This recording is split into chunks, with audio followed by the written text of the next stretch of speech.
Bonjour à tous, je vous montre maintenant comment faire pour résoudre un problème de transport pour minimiser le plus les coûts entre une série d'entrepôts et une série d'usines. Ça peut être d'autres mises en situation, mais pour la bien de la cause, la mise en situation que j'ai, c'est une entreprise qui dispose de 4 entrepôts A, B, C, D et de 3 usines, 1, 2, 3. Chacun des entrepôts a une certaine capacité de pièces automobiles, donc 80 pour l'entrepôt A, 90 pour l'entrepôt B, 120 pour l'entrepôt C et 160 pour l'entrepôt D.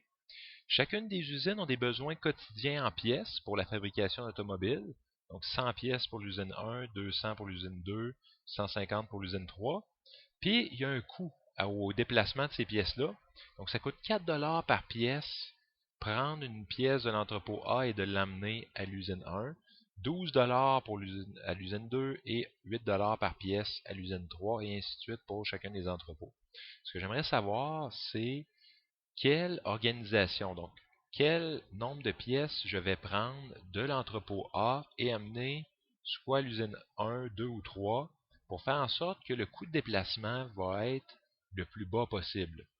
Hein, donc, la première étape, c'est vraiment de retranscrire ce tableau-là dans Excel. Donc, j'ai retranscrit ce tableau-là. J'ai pas mis le par pièce, hein, parce que ça donne pas grand-chose. Je préfère travailler avec des chiffres dans Excel et non avec des mots.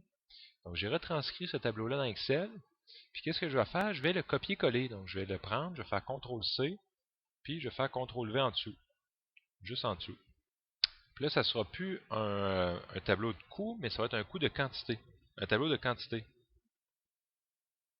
Donc, ça va être le tableau dans lequel la quantité, je vais inscrire les quantités de l'entrepôt A que j'envoie vers l'usine 1, 2, 3, les quantités de l'entrepôt B que j'envoie vers les usines 1, 2, 3, et non le coût que ça coûte. Donc, je vais enlever tout ce qu'il y a dans le milieu, puis je vais tout mettre des zéros là-dedans. J'enlève tout ça, je fais delete, j'enlève tout ça.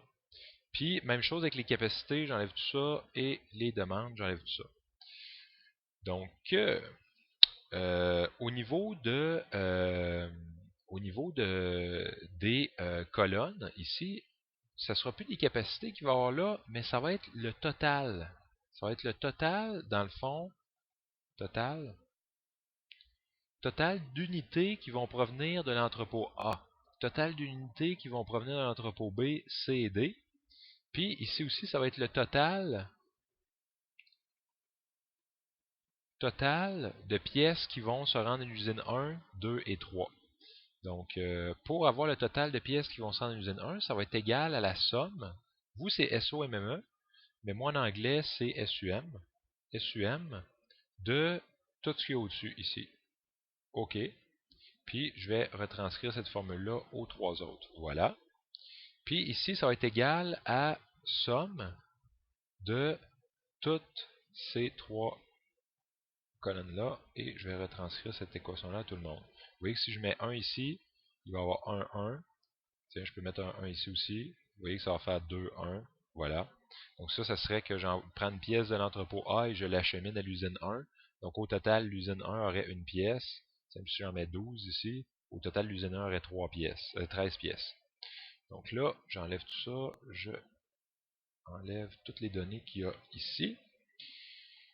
Qu'est-ce que je vais faire? Ce que je vais faire, c'est que je vais définir ma fonction de coût. Fonction de coût. Ma fonction de coût, dans le fond, ça va être la quantité de l'usine 1 fois le coût d'une pièce, fois le coût. Donc, ça va être cette cellule-là fois cette cellule-là, plus cette cellule-là fois cette cellule-là, plus cette cellule-là, plus fois cette cellule-là, et ainsi de suite. La fonction qu'il faut utiliser pour ça, c'est la fonction dans le fond, voyons, c'est pas ici, il faut que je la mette, c'est ici. C'est la fonction somme produit. Somme prod, pour vous autres en français, mais moi en anglais, c'est SUM, sum product. Sum product, puis qu'est-ce que je vais prendre en entrée? Je vais aller dans FDX.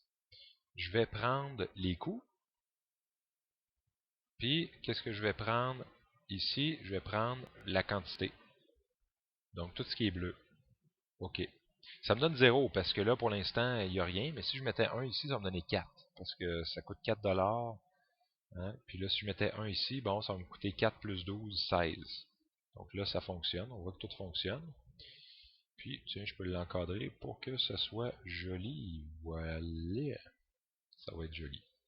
Donc là, c'est ça que je vais optimiser. Donc là, je suis rendu à l'étape où je vais faire appel à ma fonction d'optimisation, qui est la même fonction que pour le simplex. Vous allez dans Data, Solver, puis vous allez choisir votre objectif. Votre objectif, c'est de minimiser les coûts. Donc vous sélectionnez cette cellule-là. Votre objectif, c'est de la minimiser. C'est min. Puis les variables, vous allez les sélectionner, c'est toutes les quantités pour chacune des usines provenant de chacun des entrepôts. Donc c'est tout ce qui est en bleu ici. Vous revenez. Les contraintes. Première contrainte, dans le fond, ça va être que vos variables doivent être positives. Donc vous allez ajouter, vous allez choisir tout ça. Tout ça doit être plus grand ou égal à 0. Parce qu'on ne veut pas avoir de quantité négative. Donc on va faire add. Deuxième contrainte, vous allez sélectionner tout ça. Vous voulez que tout ça soit des entiers. Fait en anglais, c'est integer. En français, c'est ENT. Integer, donc entier. On ajoute ça.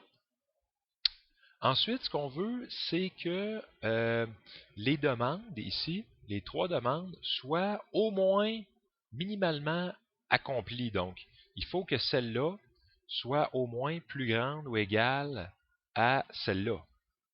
Donc, on peut faire add. Puis, il faut que celle-là soit au moins plus grande ou égale à celle-là. Fait qu'il faut ajouter. Puis, on veut que celle-là soit au moins plus grande ou égale à celle-là. On peut ajouter. Puis au niveau des capacités, ben là, il faut qu'ici, on ait moins de 80 parce que l'entrepôt, il est 80 à l'intérieur. Donc, on ne peut pas dépasser 80. Donc, cette ligne ici ne doit pas dépasser 80, doit être plus petit ou égal à 80. Ajouter. Ici, on doit être plus petit ou égal à 90. Ajouter. Ici, on doit être plus petit ou égal à 120. E4. Ok, j'ai mal choisi.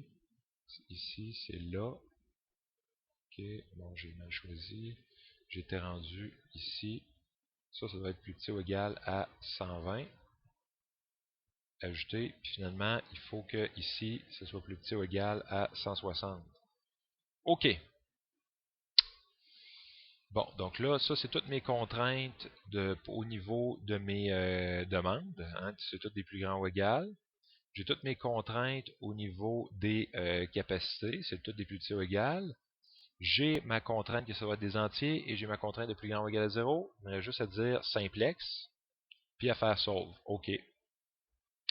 Il a trouvé une solution, on fait OK. Et voilà, la solution qu'il a trouvée, c'est une solution qui va coûter 2300$, puis qui va minimiser au niveau des coûts. Vous voyez, si vous faites une analyse du tableau, vous voyez que l'entrepôt C est très utile, hein, parce que vous voyez qu'il approvisionne l'usine 1 et l'usine 2. L'entrepôt D aussi, il approvisionne l'usine 1 et l'usine 3. L'entrepôt B, par contre, approvisionne uniquement l'usine 2 et l'entrepôt A approvisionne uniquement l'usine 3. Donc peut-être un peu moins intéressant ces deux entrepôts-là au niveau des coûts. Voilà. Donc je vous souhaite un bon travail.